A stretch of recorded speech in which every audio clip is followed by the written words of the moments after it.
Without using reinforced concrete, how did the ancients dare to build a palace in the middle of the water? At first, you simply wanted to build a small tea pavilion in the mountains, inviting a few close friends to relax and enjoy the scenery. But when the rainy season arrived and the rivers swelled, the pavilion was quickly threatened by flooding. So, being clever, you thought, if the pavilion were built higher, perhaps it could survive the rising waters. Yet, reality proved otherwise. Under the relentless current, the structure began to tilt.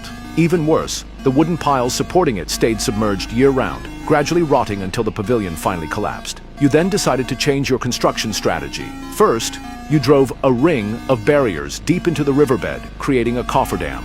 After pumping the water out, a dry construction area appeared. But before work could even begin, river water kept seeping through the cracks between the wooden boards. So you added a second outer ring of barriers and packed the gap tightly with clay and sand, completely sealing the leaks. Next, the silt inside the cofferdam was cleared away. You ordered craftsmen to find high-quality cypress wood and repeatedly soak it in tung oil. After several months, the wood was removed and left to dry naturally in the shade. Through this treatment, the cypress became waterproof, resistant to decay, and even tougher and more durable. Then came the most critical step. The wooden piles were driven deep into the riverbed until they reached the hard soil layer below. Carefully selected stones and timber platforms were then laid on top, forming a stable underwater foundation. At last, the tea pavilion could stand firmly above the water, no longer fearing the destruction of seasonal floods. But over time, you felt the pavilion was too simple and lacked grandeur. So you transformed the foundation into an elegant swastika-shaped layout, while the columns and beams were joined together using traditional mortise and tenon craftsmanship.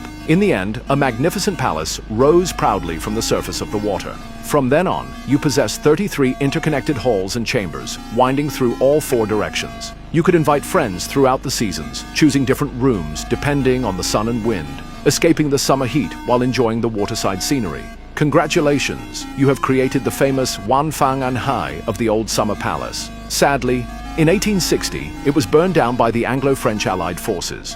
The once magnificent palace vanished into smoke and ashes.